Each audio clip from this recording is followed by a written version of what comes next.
오늘 말씀은 요한계시록 2장 8절에서 11절 말씀입니다. 제가 한 번 더 봉독해 드리겠습니다. 서머나 교회의 사자에게 편지하라. 처음이며 마지막이요 죽었다가 살아나신 이가 이르시되 내가 내 혼란과 궁핍을 알거니와 실상은 내가 부요한 자니라. 자칭 유대인이라 하는 자들의 비방도 알거니와 실상은 유대인이 아니요 사탄의 회당이라. 너는 장차 받을 고난을 두려워하지 말라. 볼지어다 마귀가 장차 너희 가운데에서 몇 사람을 옥에 던져 시험을 받게 하리니 너희가 10일 동안 환난을 받으리라. 내가 죽도록 충성하라. 그리하면 내가 생명의 반을 네게 주리라. 귀 있는 자는 성령이 교회들에게 하시는 말씀을 들을지어다. 이기는 자는 둘째 사망의 해를 받지 아니하리라. 아멘. 오늘은 지난주에 이어서 1세기경 소아시아에 있었던 7교회 중 두 번째 교회인 서머나 교회에 보낸 편지를 통해서 오늘날 우리 교회들에게 보내시는 하나님의 말씀을 들으려고 합니다. 서머나 교회는 7교회 중에 빌라델비아 교회와 더불어서 책망을 받지 않은 교회입니다. 우리 교회도 이 교회처럼 하나님께 책망받지 않는 교회가 되길 소망합니다. 아멘. 아멘. 얼마 전 저는 친분이 있는 사모님에게서 자신의 교회에서 있었던 인상 깊은 이야기를 들은 적이 있습니다. 그것은 요즘 작년부터 코로나가 계속되어 오지 않았습니까? 그런데도 매일 주보를 가지고 나가서 단 몇 분이라도 끊임없이 전도하고 계셨던 어느 집사님에 대한 이야기였습니다. 사모님은 우연히 그 집사님이 매주 남은 주보를 다 가지고 가서 매일매일 전도하고 있었다는 것을 알게 되었다고 합니다.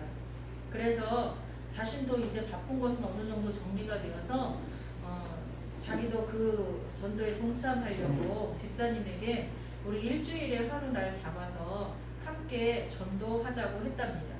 그랬더니 그분이 아주 조심스럽게 사모님에게 사모님 전도는 매일 하는 거예요. 그렇게 말을 하더랍니다.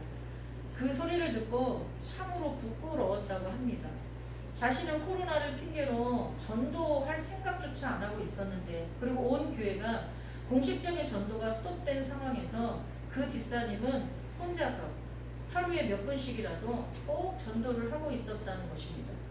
그 사실만으로도 부끄러웠는데 그래도 자기가 함께 하고 싶어서 일주일에 한 번씩 날 잡아서 같이 하자고 했더니 사모님 전도는 매일 하는 거예요 라고 말을 했다는 거예요. 그 소리를 듣고 너무나 부끄러웠다고 저한테 고백하는 이야기를 들었습니다. 성도 여러분, 여기에 대해서 어떻게 생각하십니까? 우리는 작년부터 겪어온 코로나19라는 상황 가운데에서 지금 1년 반이 다 되도록 전도는 고사하고 예배 생활조차 무너진 경우가 많이 있습니다. 그런데 누군가는 이러한 상황 가운데서도 예배 생활과 개인 기도 생활은 물론이요 하나님의 지상 명령인 전도에도 게을리하고 있지 않았다는 것입니다. 바로 이런 분이 오늘 본문에 나오는 서머나 교회의 모습이었습니다. 그러니 어디 책망을 들을 것이 있겠습니까? 서머나 교회 성도들은 정말로 하나님을 사랑하는 마음으로 모든 환경적 문제를 초월해서 충성하고 있었던 것입니다. 그래서 오늘 이 시간에는 그렇게 하지 못한 우리들의 죄를 깊이 회개하고 우리도 서머나 교회처럼 바로 설 수 있는 기회를 갖고자 합니다. 먼저 편지의 내용을 보기에 앞서서 서머나 교회가 위치했던 그 배경을 간단히 살펴보겠습니다. 서머나는 에베소 교회가 있던 그 에베소에서부터 북쪽으로 56km 위에 위치해 있었던 그런 곳입니다. 에게해를 끼고 있는 항구 도시입니다. 그리고 지금도 터키의 이즈미르라는 이름으로 현존하는 도시입니다. 터키의 이즈미르 여행 이렇게 쭉 보여요. 그러나 이 도시는 그 전에 전쟁과 지진으로 멸망과 재건을 여러 차례 반복했던 불운한 도시였습니다. 하지만 서머나 교회가 있었던 그 1세기 당시에는 에베소에 버금가는 1급 도시로 발전해 있었습니다. 게다가 그 지역에는 예루살렘 멸망 이후에 많은 유대인들이 이주해서 정착해 있었던 도시가 서머나 교회가 있었던 서머나 지역이었습니다. 이러한 환경은 서머나 교인들로 하여금 정치적, 종교적, 사회적으로 많은 박해를 받을 수밖에 없는 그런 상황의 배경이었습니다. 지난주 에베소 교회의 상황을 말씀드릴 때도 제가 말씀드렸지만 서머나 교회 주변에도 종교적 행위를 위장한 성적 문란이 아주 극심했고, 거기에다가 황제 숭배를 강요하는 로마의 세력과 또 유대주의적 율법주의 아래에 기독교회를 배척하는 유대인들이라는 커다란 장벽에 부딪혀 있었습니다. 이러한 시대적 환경적 상황은 오늘 본문에서도 잘 나타나고 있습니다. 그것은 서머나 교회가 예수님께 들은 칭찬 속에 고스란히 드러납니다. 9절에 보면 내가 내 환난과 궁핍을 알거니와 실상은 내가 부요한 자니라.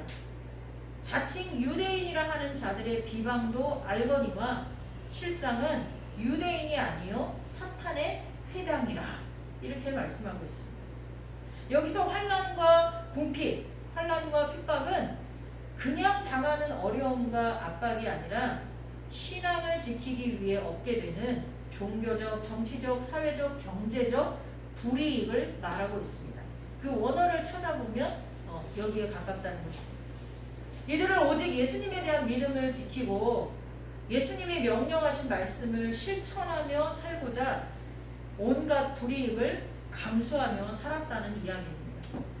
때문에 그들은 신앙 때문에 직장을 잃기도 하고 재산을 압류당하기도 하는 등 경제적 제재로 인해서 생활의 어려움을 겪고 있었다는 것. 그 궁핍함이 악하고 게을러서가 아니라 구조적 모순 때문이 아니라 탄압에 의해서, 종교적 탄압에 의해서, 정치적 탄압에 의해서 그런 궁핍함과 환난을 당하고 있었다는 것입니다. 또한 신체적, 정신적으로도 많은 핍박과 고통을 당해야 했습니다. 작년에 우리가 코로나 때 신천지 2단에서 코로나가 아주 급속도로 퍼져가지고 교회를 잘 모르는 사람들은 우리 교회와 그곳이 전혀 다른 곳임에도 불구하고 교회를 지탄하고 비난했습니다. 그래서 사실 대부분의 대다수의 교회에서는 방역을 철저히 하는데도 불구하고 교회에 모여 예배드리는 것에 대해서 많은 국민들이 꺼려했어요. 싫어했어요. 기독교인조차도. 어떻게 보면 이것도 질병이라는 것에 의해서 정치적으로, 종교적으로 어려움을 겪은 시기였다고도 볼 수가 있습니다.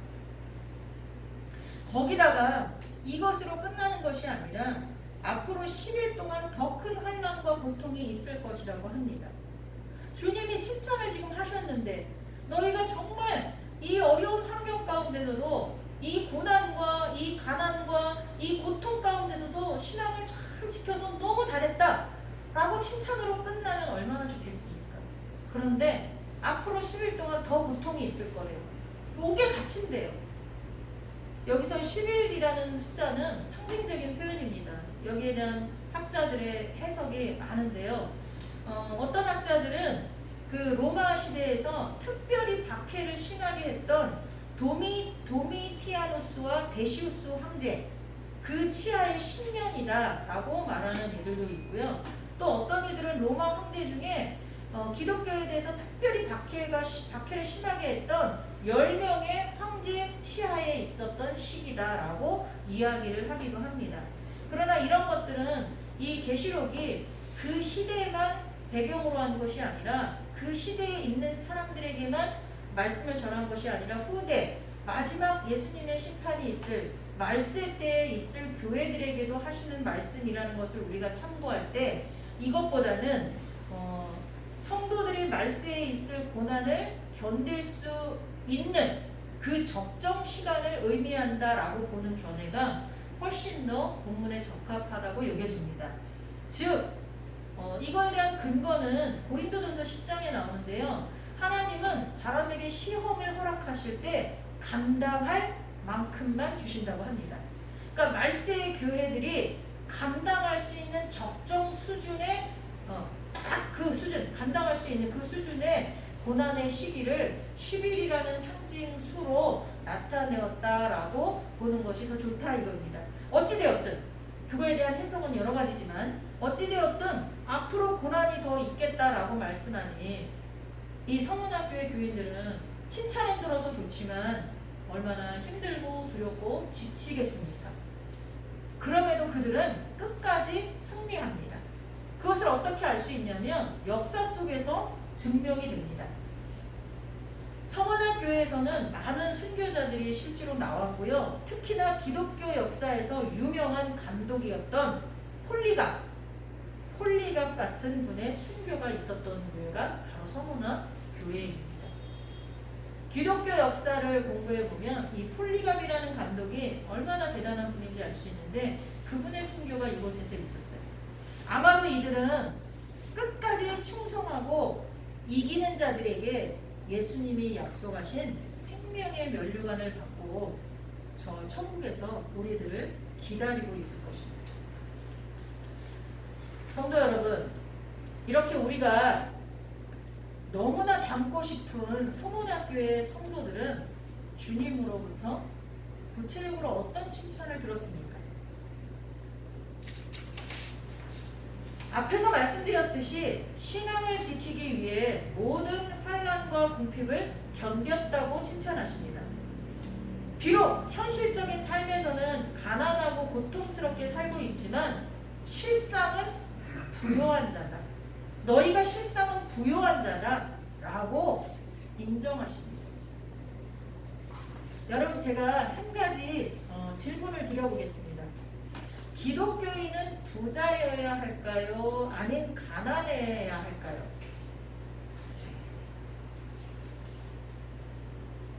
여러분 속으로 다 대답하셨죠? 이 질문에 대한 답은 질문 자체가 의미가 없다입니다. 기독교인에게 있어 부와 가난은 자신의 인생에 큰 의미가 없어야 합니다. 왜냐하면 그것은 하나님 나라가 이 땅에 임하도록 기도하고 전도하고 사랑하며 살아가는 데 있어서 성도들에게 부자인가 아닌가는 큰 의미가 없기 때문입니다. 여러분, 가난하다고 기도하지 못하고 전도하지 못하고 사랑하지 못합니까? 아니죠. 가난하면 좀 불편합니다. 아니, 많이 불편할 수도 있습니다. 그러나 전도하고 기도하고 사랑하지 못하는 건 아닙니다. 또 반대로 부자라고 해서 기도하고 전도하고 사랑하는데 남들보다 풍성한 것은 아니라는 것입니다. 아니, 오히려 가난한 사람들이 더 나누면서 사는 사람들이 많습니다. 경제적 부는 성도들에게 큰 의미가 없습니다. 아니, 없어야 합니다. 그런데 우리는 어떠합니까? 가난하면 부끄러워하고 성도로서 하나님께 누가 된다고 생각합니다. 내가 하나님을 이렇게 열심히 믿는데 가난하면 많은 사람들이 뭐라고 하겠어? 이렇게 생각합니다. 그리고 세상뿐 아니라 교회 안에서도 차별을 받을 때가 많이 있습니다. 실제로 그렇기 때문에 성경에 뭐라고 그럽니까? 좋은 옷을 입고 온 사람한테 앞에 앉히고 허름하고 뭔가 아닌 것 같은 사람한테 뒤에 앉히고 이렇게 하지 말라고 나오지 않습니까? 돈 많은 사람들에게 직분을 주고 돈 없는 사람은 계속해서 뒤로 밀리고 교회 안에서도 이런 일이 있습니다. 왜 그렇습니까? 그렇게 하지 말라고 말씀하시는데 왜 교회 안에서까지도 이런 일이 일어납니까? 그건 그동안 교회 안에서도 발람의 교훈을 쫓는 무리들이 들어와서 자리 잡았기 때문입니다. 많은 교회들 안에 발람의 교리를 쫓는 자들이 들어와 앉았다는 거예요. 성장주의, 기복주의, 물질주의. 한동안 기독교 서점에 가면 교회 성장학이 얼마나 많았는지 몰라요. 책이. 교회가 성장해야 된다는 거예요.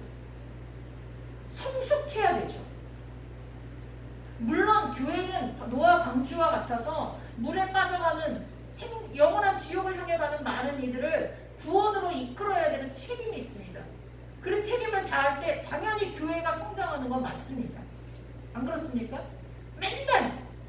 맨날 그 인원이면 썩어요. 사이바다처럼 썩습니다. 고인물은 썩어요. 우리는 여기서 많은 사람을 전도해서 교회로 전도하고 교육하고 또 교육한 사람들을 세상으로 파송하고 또 새로운 사람을 전도하고 교육하고 파송하고 하는 것이 교회의 역할입니다. 그렇기 때문에 교회는 자기의 역할을 다할 때 성장하는 것이 당연합니다. 그런데 그것은 우리가 우리의 책임을 다할 때 저절로 따라오는 결과여야 하는데 한동안 우리는 그게 목표가 됐어요. 교회의 사이즈가 커지는 게 목표가 되었다는 것입니다. 기복주의, 복을 받아서 많은 것을 누리고 있어야 하나님을 잘 믿었다고 생각하는 거예요. 물질주의, 모든 것이 물질이 척도가 되는 그런 발람의 교훈을 쫓는 세상적 가치관이 교회 안에도 편만했기 때문입니다. 또한 무엇이든 풍성한 것이 하나님의 축복이라는 세상적인 가치가 우리 안에도 들어와 있었기 때문입니다. 근데 여러분 보세요. 예수님은 잠잘 곳도 없었다 그랬어요. 머리 누일 곳이 없었다고 말씀했습니다. 그리고 역사상 하나님을 진실되게 믿었던 위인들은 가진 게 없었어요. 움켜잡으려고 하는 게 없었어요. 그들이 하늘나라에 갈 때는 어떤 분은 모자와 의복 한 벌과 성경책 하나가 전부였다고 하는 분도 있습니다. 우리는 그런데 너무나 많이 가지려고 합니다. 우리는 이것에 대해서 철저히 회개해야 합니다. 그리고 우리는 여기서 한 가지 사실에 주목해야 합니다. 그것은 서머나교회에 편지하라고 하시는 예수님의 모습을 성경은 어떻게 묘사하고 있는가입니다.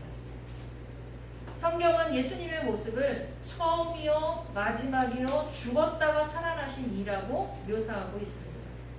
이 의미가 무엇일까요? 그것은 예수님은 부활과 영생의 주라는 것입니다. 죽었다가 살아나신 분, 부활의 주님, 처음이고 마지막이신 분, 영원하신 분, 영생의 주라는 것입니다. 예수님 때문에 모든 고난을 참고 견뎌냈기에 생명의 면류관을 줄 것이며 둘째 사망, 즉 영원한 지옥에 가게 되는 마지막 심판에서 면제되는 복을 주시겠다고 약속하시는 예수님의 모습으로는 너무나 잘 맞지 않습니까? 생명의 면류관을 주시겠다. 둘째 사망, 영원한 지옥에 가게 되는 마지막 심판에서 너희들은 면제해 주겠다. 이 약속을 하시는 예수님의 모습으로서는 처음이요 마지막이요 죽었다가 살아나신 이, 즉 부활과 생명의 주로 묘사된 예수님이 너무나 딱 들어 맞는다는 것입니다. 성원학교에는 부활과 영생의 주 되시는 예수님을 마음에 모시고 그분과 동행하며 살았던 교회입니다. 고린도후서 4장에 보면 우리가 보배를 질그릇에 가진 자들이라고 말하고 있습니다. 하나님의 자녀는 보배를 질그릇에 가진 자들이다 이렇게 표현하고 있습니다. 아까 교동문 낭송할 때도 읽었죠. 우리는 질그릇과 같이 깨어지기 쉬운 존재들입니다. 오늘 은혜에 충만히 받고 야, 나 그렇게 살아야지. 아, 나 이거 잘못했어. 이렇게 결심하고는 돌아서면서 바로 그 똑같은 죄를 짓는 정말 깨지기 쉬운 그런 질그릇과 같은 존재들입니다. 그런데 그 안에 부활과 생명이 되신 보배이신 예수님을 모시고 있으면 우리는 어때요? 그 예수님 때문에 능력의 사람이 된다는 것입니다. 근데 서문학교회가 바로 그런 교회였어요. 비록 주변의 환경은 정말로 로마와 유대인들이라는 장벽 속에 갇히고 윤리적으로 도덕적으로 타락하고 성적으로 문란한 그런 환경 속에서 살고 있었지만, 그리고 그들의 핍박에 의해 가난하고 고통받으며 살고 있었지만, 그래서 우리보다도 더 깨지기 쉬운, 망가지기 쉬운 그런 상황 가운데 있었지만, 그들 안에 부활과 생명이신 예수님을 모시고 있었기 때문에 그들이 그것을 견디고 이길 수 있었던 것입니다. 그러니 당연히 예수님께서 너희가 진짜 부자야, 너희가 진짜 부유한 자야 라고 말씀해 주시는 것이 아니겠습니까? 성도 여러분, 여러분은 정말 예수님이 만왕의 왕이심을 믿으십니까? 네. 정말 예수님이 만물의 주인이심을 인정하십니까? 아멘. 우리의 생명, 죽음, 복, 저주, 그 모든 것이 하나님께로부터 나옴을 진심으로 확신하십니까? 아멘. 어제 기도 요청을 하나 받았는데 평생 동안 암을 치료하는 의사이십니다. 그것도 직급이 아주 높은, 우리가 알만한 아주 유명한 병원의 직급이 높은 의사이세요. 암만 고치시는 의사. 근데 본인이 암인 건 몰랐다고 합니다. 진료하다가 쓰러졌어요. 의식을 잃고. 근데 암이야. 자기가 의사인데 우리의 생명을 내가 주관할 수 있습니까? 못해요. 광주에서 5층짜리 철거할 상가 건물이 넘어져서 버스가 그냥 눌렸잖아요. 근데 앞쪽에는 살고 뒤쪽엔 거의 다 죽었어요. 왜 그랬을까요? 읽어보셨어요, 자세히? 거기에 가로수가 있었거든요. 근데 얘가 넘어지면서 가로수 쪽에, 가로수가 지탱을 해줘서 앞쪽에는 그 가로수 있는 쪽이었대요. 이걸 어떤 사람들은 우연이라고 할 수도 있고요. 가슴 아픈 일이죠. 근데 이것까지도 누가 관장하시는 일입니까? 그래서 저는 기도합니다. 거기에서 죽은 사람들과 그 가족들이 만약 예수님을 믿는 사람들이라면 왜 우리에게 이런 일을 주십니까? 라고 하나님을 많이 원망할 거예요. 그럼에도 시간이 지나고 나면 하나님의 위로가 있을 것이고 또 그렇게 결정하실 수밖에 없었던 그런 이유들을 발견하며 이겨나갈 거라고 생각합니다. 아니 그렇게 되기를 간절히 기도합니다. 그리고 예수님을 모르는 사람들은 그 감당할 수 없는 고난 가운데 위로자 되시고 치료자 되시는 예수님을 만나게 되기를 기도합니다. 저는 뉴스를 볼 때마다 정말로 그렇게 기도해요. 사실 왜 그런 일이 생기는지 우리는 잘 알 수 없어요. 그러나 하나님은 나 한 사람만 관장하시는 것이 아니라 온 인류를 다 관장하시는 분이에요. 아멘. 처음이고 나중이신 분이에요. 아멘. 그분이 하시는 일에는 모든 공의와 모든 사랑이 그 안에 다 있습니다. 아멘. 우리는 이해할 수 없어요. 그 일이 나에게 일어났다면 하나님을 원망하지 않을 수 있겠어요? 그럼에도 우리가 평상시에 정말 믿음으로 날마다 이런 고백을 드려서 혹여라도 우리 안에 어려움이 있을 때 정말 하나님을 원망할 수밖에 없는 그런 사건이 생길 때조차도 하나님은 나의 주인이십니다. 하나님은 생과 사와 복과 저주를 함께 주관하시는 분이십니다. 아멘. 고백할 수 있게 되기를 예수님의 이름으로 축원합니다. 아멘. 그리고 정말로 지금 여러분이 아멘 하셨다면 그분을 모시고 사시기 바랍니다. 아멘. 예수님이 명하시는 대로 사시기를 바랍니다. 아멘. 예수님보다 더 중요하게 여기는 것, 예수님보다 더 앞에 두는 것들을 모두 버리시기 바랍니다. 아멘. 그래야 여러분의 확신과 믿음이 지금 아멘한 것이 사실이 되는 것입니다. 가짜 그리스도인이 되지 마시기 바랍니다. 아멘. 가짜는 아무리 많은 것을 가졌다고 해도 가난한 자입니다. 만약 어떤 사람이 집에 많은 보석들과 유명한 그림들과 돈이 가득 들어있는 통장을 가지고 있다고 해봅시다. 그런데 그 많은 보석과 그림들이 가짜라고 한다면, 그리고 돈이 가득 들은 통장까지 아이들이 가지고 노는 장난감이라고 한다면 그것을 가지고 있다고 부자라고 할 수 있겠습니까? 그것과 마찬가지입니다.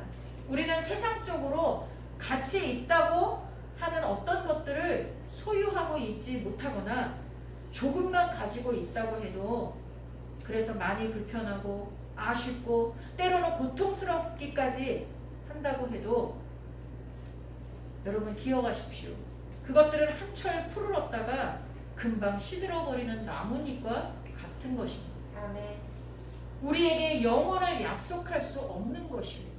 내가 아무리 많은 것을 가졌다 할지라도 나의 생명을 주관하시는 이가 나를 데려가신다면 그것들이 무슨 소용이 있겠습니까? 때문에 우리는 오직 만물의 주인이신 예수님, 부활과 영생의 주인이신 예수님을 우리 안에 모시고 살아야 할 것입니다. 아멘. 그렇다면 우리는 세상에서 가장 풍요로운 자가 되는 것입니다. 아멘. 보배를 우리 안에 가졌다. 나아가서 영원히 죽지 않고 그런 예수님과 함께 사는 영생을 선물로 받은 것입니다. 우리의 소망은, 우리의 꿈은, 우리의 비전은 여기에 있어야 됩니다. 주께서 우리에게 주시겠다고 하신 생명의 멸류관, 둘째 사망에 들지 않는 그 약속을 우리가 받기 위해서 죽도록 충성하는 저와 여러분이 되시기를 예수님의 이름으로 축원합니다. 아멘. 기도하겠습니다. 우리를 사랑하시되 끝까지 사랑하신 예수님, 우리가 주변의 환경과 우리 안에 있는 이기심과 욕심으로 주님의 사랑을 배신하고 물질주의와 성장주의에 빠져서 살았던 것을 깊이 회개합니다. 아멘. 용서하여 주옵소서. 아멘. 이제부터는 우리도 환경을 탓하고 욕심에 사로잡혀 주님의 사랑과 은혜를 배신하고 살아가는 일이 없도록 하여 주옵소서. 아멘. 서머나 교회처럼 어떠한 환난과 궁핍 가운데에서도 주님을 모시고 살아가는 성도들이 될 수 있도록 인도하여 주옵소서. 아멘. 우리는 주님이 주시는 생명의 면류관을 받고 싶습니다. 마지막 심판을 받고 영원한 지옥에 떨어지는 자들이 되지 않기를 소망합니다. 아멘. 주여 성령으로 우리를 인도하여 주옵소서. 아멘. 예수님의 이름으로 기도하옵나이다. 아멘. 아멘.